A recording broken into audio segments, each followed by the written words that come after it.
convidá-los a abrirem comigo o texto de Apocalipse, capítulo 3. E eu queria meditar nessa noite, dentro do tema, do Congresso dos Senhores, o Departamento de Senhores da nossa igreja. Eu queria aproveitar esse domingo a falar sobre essa temática e aproveitar esse momento. Diz assim a palavra de Deus: ao anjo da igreja em Sardes escreva: estas coisas diz aquele que tem os 7 Espíritos de Deus e as 7 estrelas. Conheço as obras que você realiza, que você tem fama de estar vivo, mas na verdade está morto. Fique vigiando, fortaleça o restante que está para morrer, porque verifiquei que as obras que você realiza não são íntegras na presença de Deus. Lembre-se, pois, do que você recebeu e ouviu. Guarda e arrepende-se. Se você não vigiar, virei como ladrão, e você de modo nenhum saberá a hora que virei contra você. Mas você tem, aí em Sardes, umas poucas pessoas que não contaminaram suas vestes. Eles andarão comigo, vestidos de branco, pois são dignas. O vencedor será sim vestido de branco, e de modo nenhum apagarei o seu nome do livro da vida. Pelo contrário, confessarei o seu nome diante de meu Pai e diante dos anjos. Quem tem ouvidos para ouvir, ouça o que o Espírito diz às igrejas. Meus queridos, conta-se que certa vez um homem cego foi levado por um amigo para uma caminhada pela cidade. E quando eles chegaram na parte mais alta da cidade, aquele que era cego, querendo descansar um pouco da subida, propôs uma brincadeira para o seu amigo. Ele disse: olha, você olhe aí para o seu lado direito, olhe lá para baixo, e aquilo que você está vendo lá embaixo, a primeira paisagem que você vê lá embaixo, você vai descrever essa passagem para mim, e eu vou tentar adivinhar qual local da cidade você está descrevendo. O amigo, sem entender muito bem, participou da brincadeira. E então ele olhou para o seu lado direito, ele viu uma paisagem lá embaixo. E então ele começa a descrever: olha, o local que eu estou olhando é um local em que há muitas árvores. Não sei se todas são frutíferas, mas há muitas árvores. Esse mesmo local também eu consigo enxergar daqui flores. Há várias flores, de tantas e tantas cores que me chamam a atenção mesmo daqui. Veja, no centro desse lugar há uma fonte. Há uma fonte de água jorrando. E eu posso perceber também que há bancos. Há vários bancos ao redor. E também há, meu querido, várias esculturas, de várias formas, de vários tamanhos. Nesse momento, o que era cego pulou e disse: não, peraí, não precisa mais nada não. Eu já sei do que você está falando. Provavelmente é do Parque Central da nossa cidade. Eu ouvi dizer que nessa cidade não há nada mais belo, não há nada mais lindo, mais agradável de estar do que o parque da nossa cidade. Aquele homem, quando escuta a resposta daquele que era cego, ele fica pensativo. E então ele diz com um pouco da voz trêmula: não, meu amigo, eu não estou olhando para o parque da cidade. Eu estava descrevendo para você um cemitério.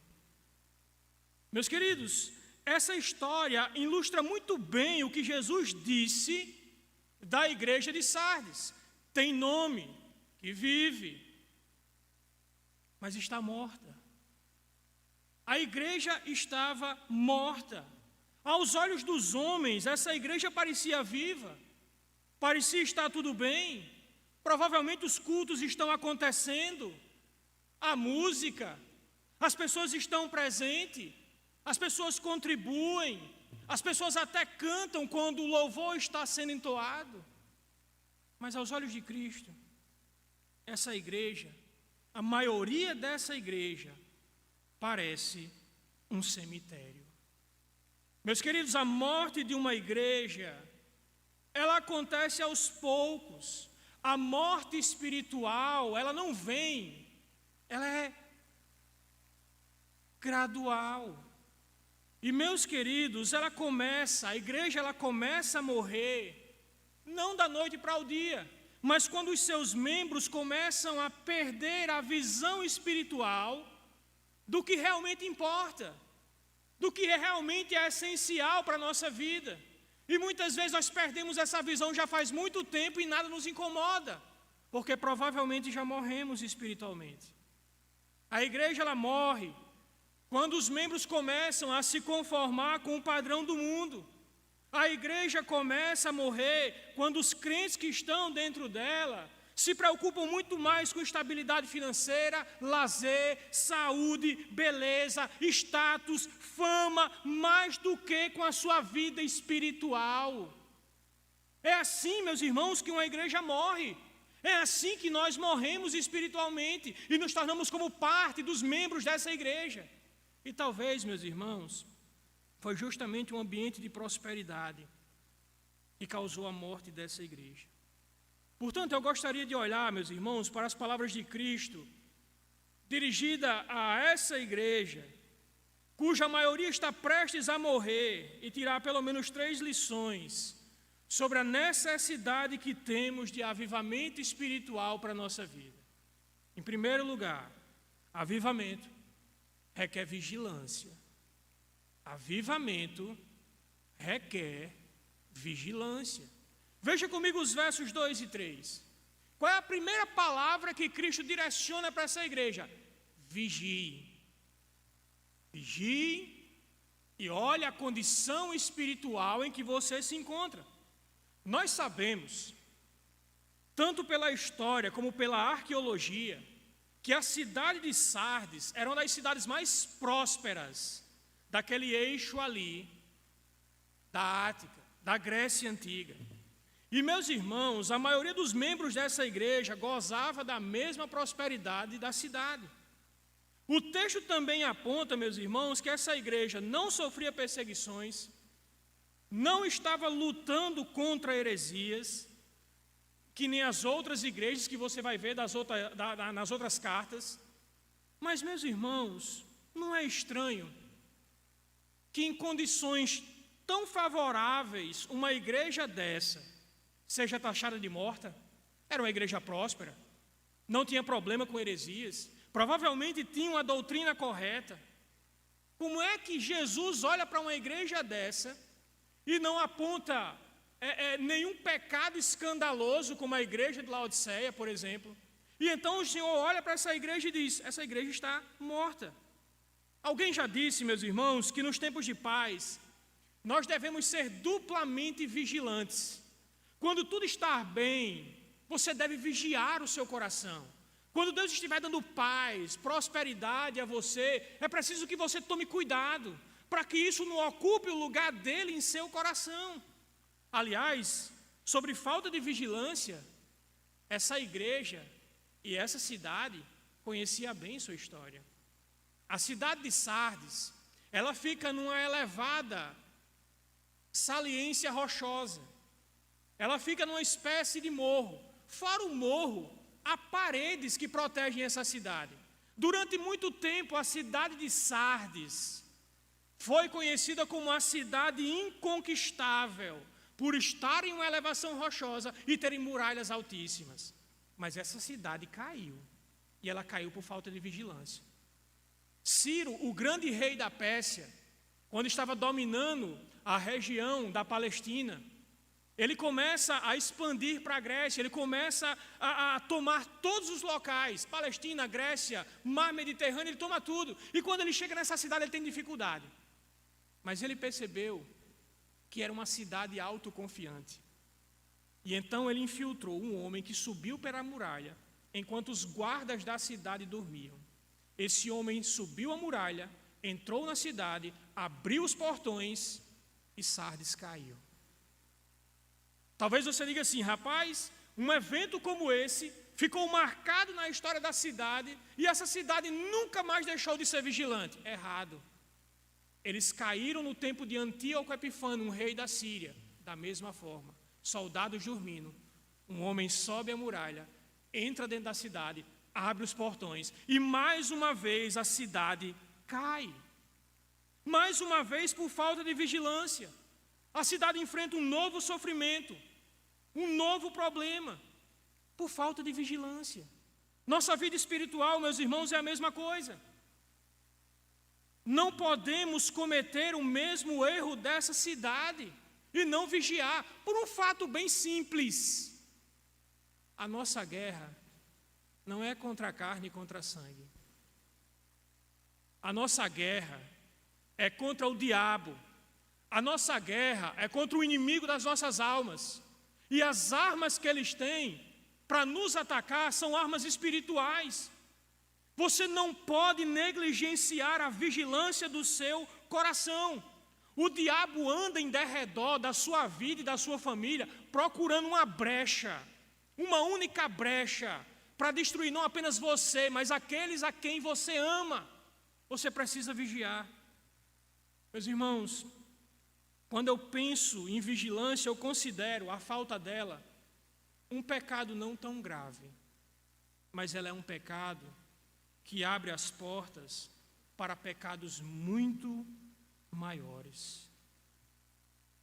Considere, por exemplo, Caim.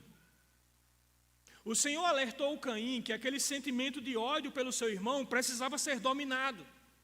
Ele diz: Caim, o pecado está batendo a sua porta, ele quer entrar, mas cabe a você dominá-lo. Nós sabemos que Caim não vigiou e ele matou o seu irmão.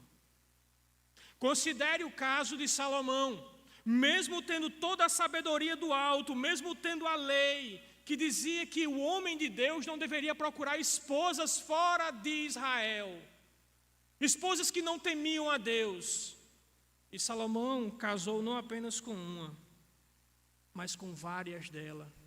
Deixou o seu coração ser seduzido pela beleza delas, e elas o ensinaram a adorar outros deuses. E isso foi a ruína espiritual de Salomão. Há inúmeros exemplos bíblicos, meus irmãos, sobre o perigo de ficarmos indiferentes sobre a condição espiritual da nossa alma.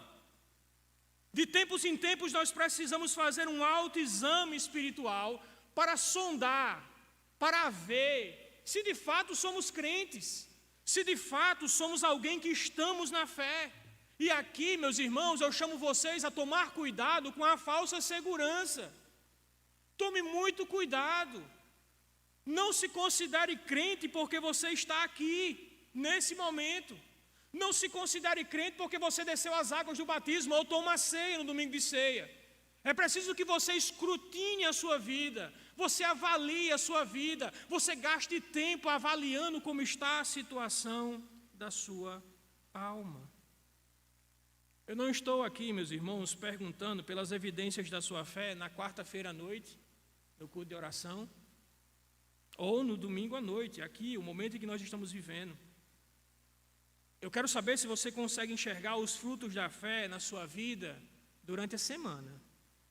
Quando você está no seu ambiente de trabalho, quando você está em casa, com a sua família, que tipo de palavra sai da sua boca? Que tipo de pensamento entra em seu coração? Que tipo de coisas você coloca diante dos seus olhos? Quando ninguém está vendo, Deus sabe. Deus olha para essa igreja, eu conheço as obras de você. Eu conheço cada detalhe da sua vida, até nome que tem. Os homens olham para você, rapaz, fulano de tal é um crente, mas eu sei o que você faz no escuro da sua alma. Eu sei o que você faz quando você está sozinho. Então eu pergunto a você, eu pergunto para mim, qual foi a última vez que você teve certeza que estava crescendo espiritualmente? Qual foi a última vez em que você parou e lembra das orações fervorosas, daqueles capítulos e mais capítulos da Bíblia sendo lidos? E talvez você diga assim, não, mas porque meu trabalho mudou e eu estou muito ocupado. Mas o celular será uma prova clara, como diz Piper, no último dia. E não oramos e não lemos a palavra de Deus, não foi por falta de tempo. Foi por falta de prioridades. E nós sabemos disso. Nós sabemos o quanto tempo nós gastamos em coisas que não são verdadeiramente pão, que não alimentam a alma. Então você precisa avaliar a sua vida. Quando foi a última vez que você se sentia motivado a vir à igreja? Quando era dia de culto, você preparava seu coração. Deus vai falar comigo hoje. E às vezes que você não poderia vir à igreja, você ficava preocupado. Será que Deus desceu ao seu arraial, trouxe uma palavra e eu estou em casa? Os puritanos oravam que o Senhor não me permite estar em casa quando Ele visita o seu povo com graça por meio da palavra. Qual foi a última vez que você preparou o seu coração? Que você desejava estar na igreja, você queria cantar, você queria ouvir a palavra de Deus. Sabe aquele tempo em que você lutava para ser santo? Que cada detalhe da sua vida você se perguntava, é a vontade de Deus? Tempos de intensa luta contra o pecado, de jejum, de vontade de ser mais santo. Você consegue lembrar desse tempo? É disso que eu estou falando. De vigilância. Você consegue lembrar desse tempo, meus irmãos, desse período em sua vida em que você desejava ser mais santo, mais temente a Deus? Se você não tem nenhuma lembrança desse tipo, meus irmãos, em sua mente agora, duas coisas podem ser claras sobre você. Primeiro, você nunca nasceu de novo. Está morto espiritualmente. Se você não consegue lembrar de nenhum tempo em que você desejava amar muito mais o Senhor, orava mais, lia mais, desejava mais vir à igreja, você não nasceu espiritualmente. Hoje é o dia em que você precisa se arrepender e se voltar para Cristo para que Ele faça você nascer espiritualmente. Talvez você diga assim, Moisés, eu lembro, mas faz muito tempo, então você deixou de vigiar. Ou morto espiritualmente, ou você deixou de vigiar. E se você deixou de vigiar, você está prestes a morrer. Qual é a palavra de Jesus? Fortaleça o que está prestes a morrer. Muitos já tinham morrido, estavam mortos espiritualmente falando. E agora Cristo se volta para aqueles que estão sendo negligentes. Vigie, fortaleça o que está para morrer. Senão eu vou vir contra você. Senão eu vou trazer juízo sobre você. Mas, meus irmãos, avivamento não é apenas uma questão de vigilância.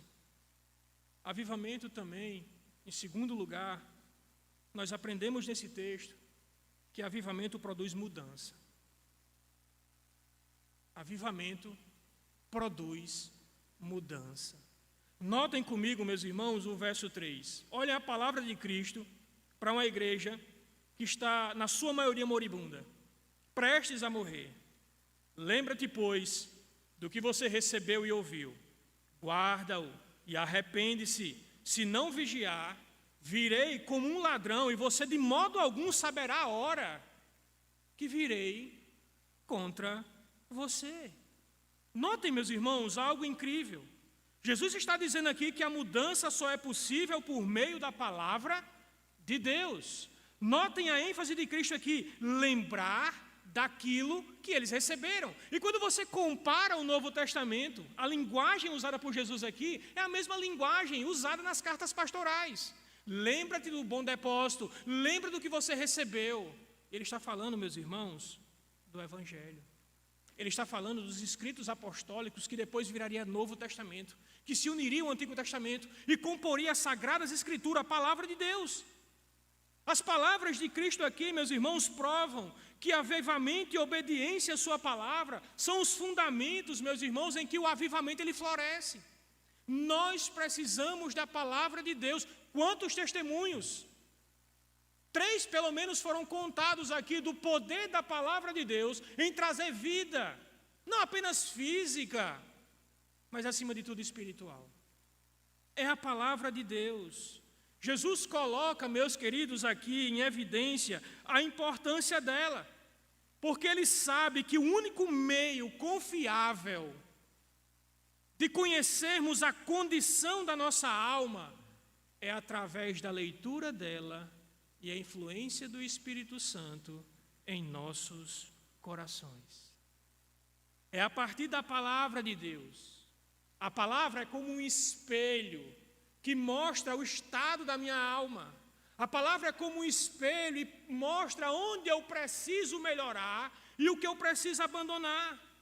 E eu acredito, meus irmãos, hoje à tarde eu meditando, eu acredito piamente que Jesus ele coloca em evidência aqui a lembrança da palavra de Deus por um motivo bem simples.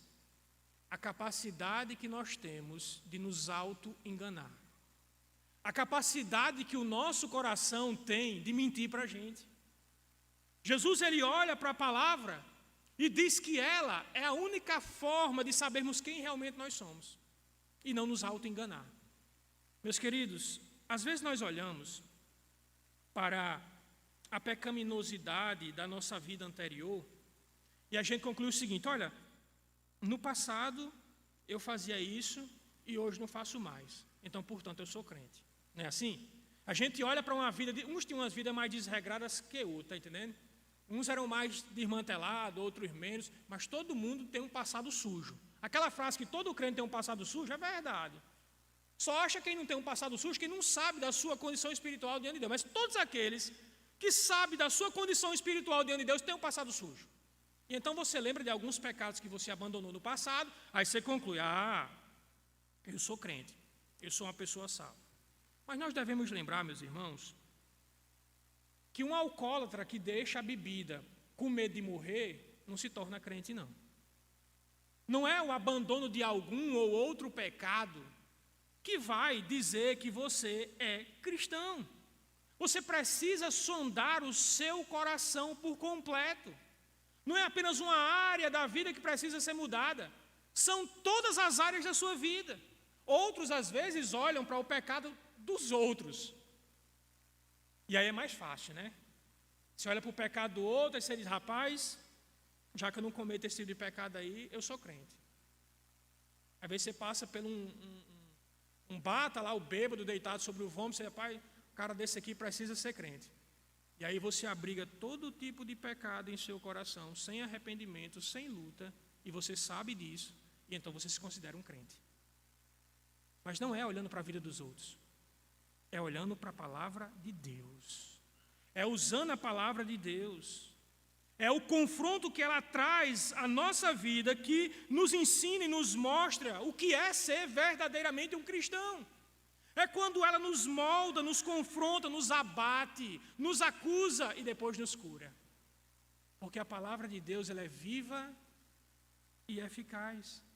Então, se você realmente quer saber a sua condição espiritual, gaste tempo com a palavra de Deus.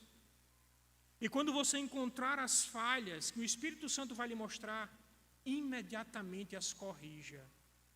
Não negligencie a voz do Espírito Santo. Quantas vezes, meus irmãos, eu já perdi as contas de estar lendo a Bíblia e eu passar por um trecho dela e aquele trecho literalmente condenou um pecado oculto em meu coração que eu nem sequer trazia à tona. Às vezes lidava com aquele sentimento, lidava com aquele pensamento, mas aí a palavra de Deus me confrontou, o Espírito Santo usou a palavra e apontou que eu estava errado. A mesma coisa acontece com qualquer um aqui, é o mesmo Deus, é o mesmo Espírito. Quando você estiver gastando tempo, que o Espírito Santo moldar e mostrar a você que você está errado, arrependa-se. É a palavra de Jesus. Lembre-se, arrependa, guarde, lute para obedecer a palavra de Deus em todas as áreas da sua vida. Quanto mais você conhece a Bíblia, mais você descobre sobre a sua condição espiritual. E quanto mais você descobre sobre a sua condição espiritual, mais você lutará, se você é um crente, para se tornar mais semelhante a Jesus. Caso contrário, nós seremos disciplinados. Perceberam o que é que diz o verso 3?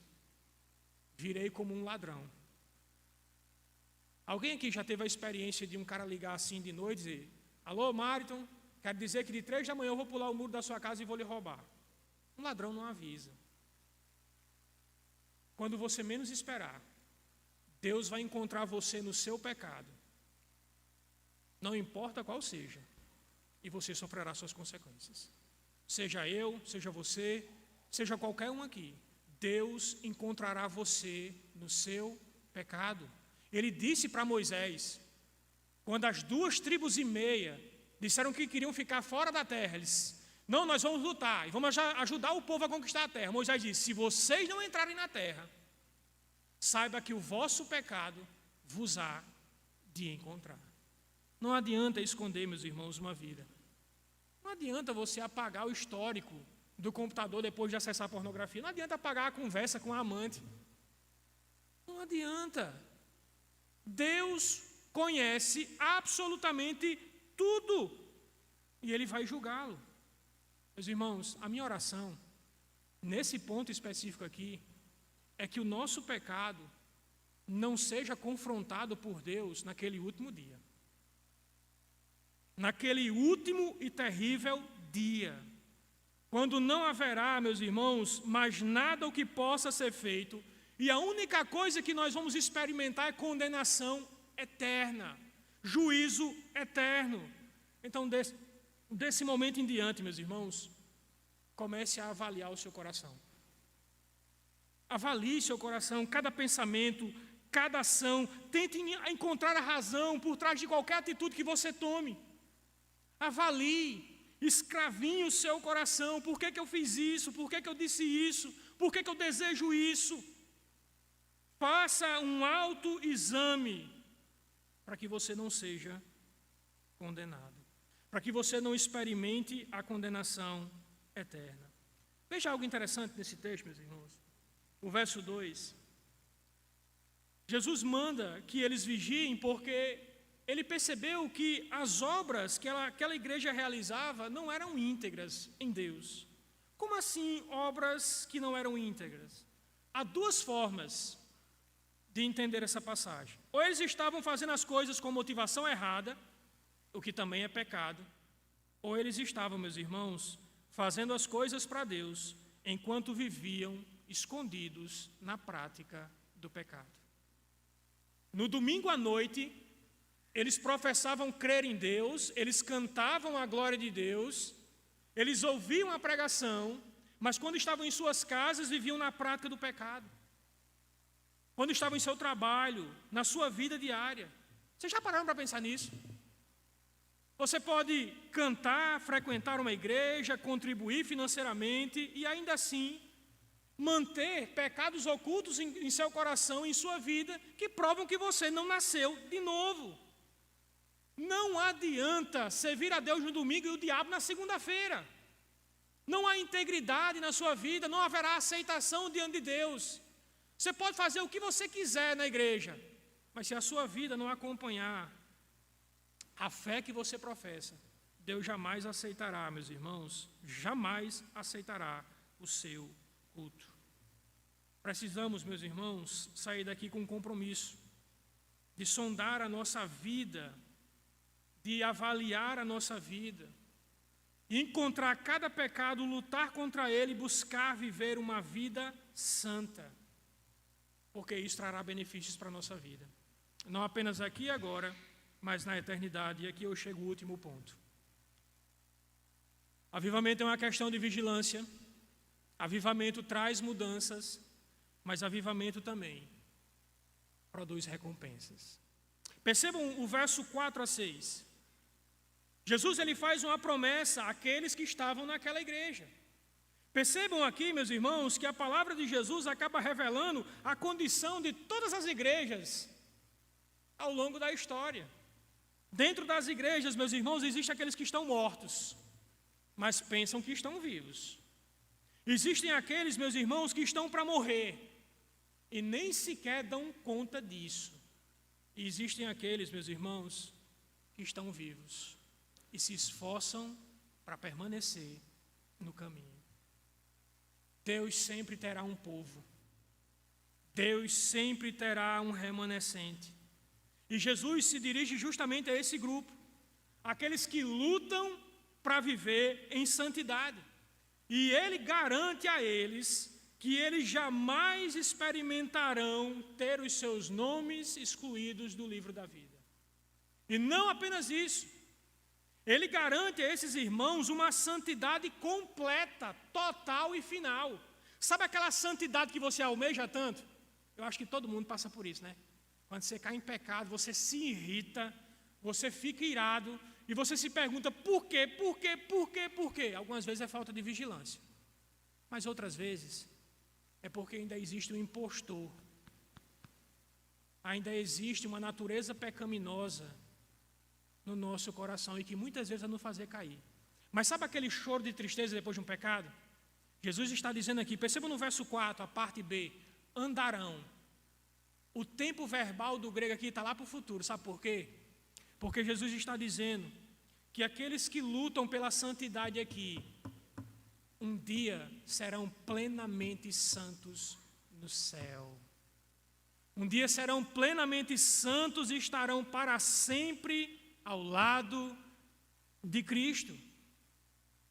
Jesus está prometendo, meus irmãos, comunhão e segurança eterna.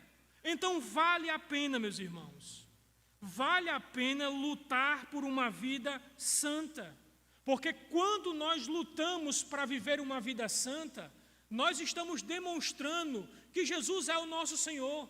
Nós não estamos negando a Jesus pela nossa conduta. Eu sei que no contexto do Novo Testamento é muito mais usada a ideia de negar a Jesus aplicada às perseguições. Bora, você nega Jesus, se você negar Jesus, vai cortar sua cabeça. Se você negar Jesus, ele vai matar sua família. Mas aqui, meus irmãos, dado o contexto da igreja, aqueles que vivem em santidade, eles não negam a Jesus. E Jesus confessará o nome dele diante do Pai. Jesus diz várias vezes nos evangelhos, aquele que me negar diante dos homens, eu o negarei diante do meu Pai. E o que é uma negação maior do que professar que Jesus é Senhor da minha vida e eu tornar o pecado o Senhor dela? Qual é a negação maior? Dizemos que Jesus é Senhor e soberano sobre a minha vida, mas é o pecado que a governa. Não faz sentido. Isso é uma negação, meus irmãos, é negar o Senhor Jesus. E naquele último dia, Ele também nos negará.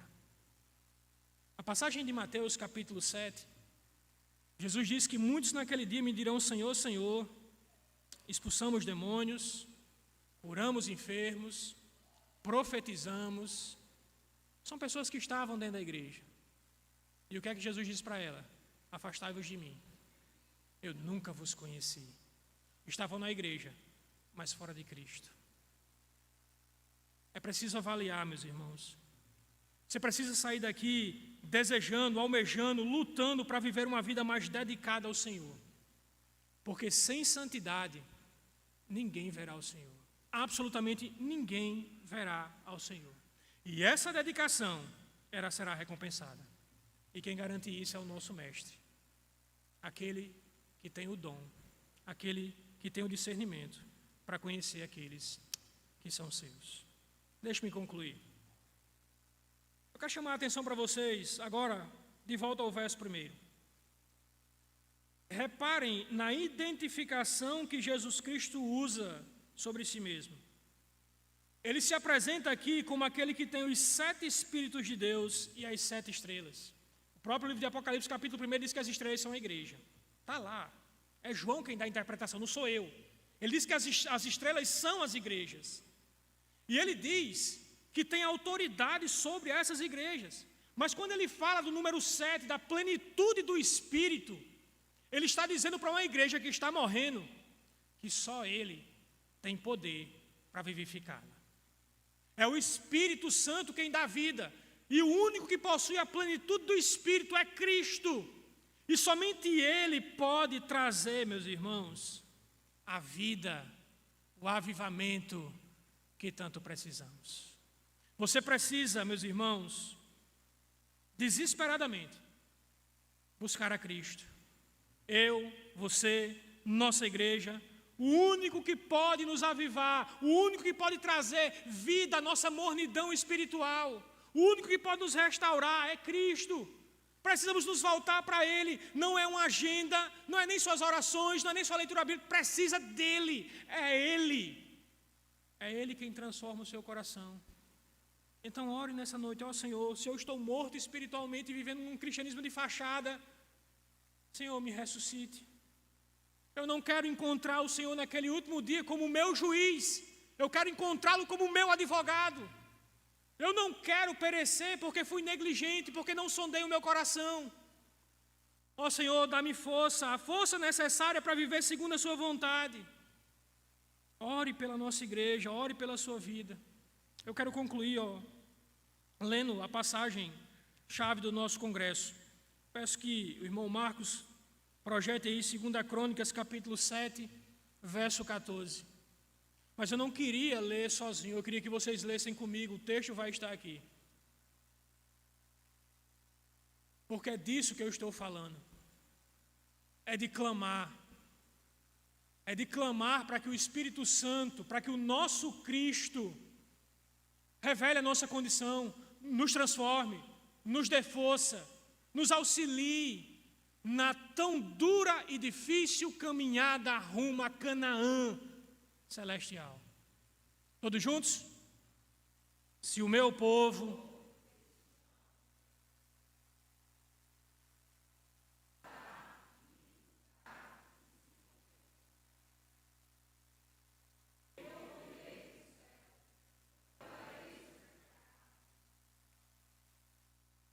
Que Deus abençoe a vida de cada um. Amém.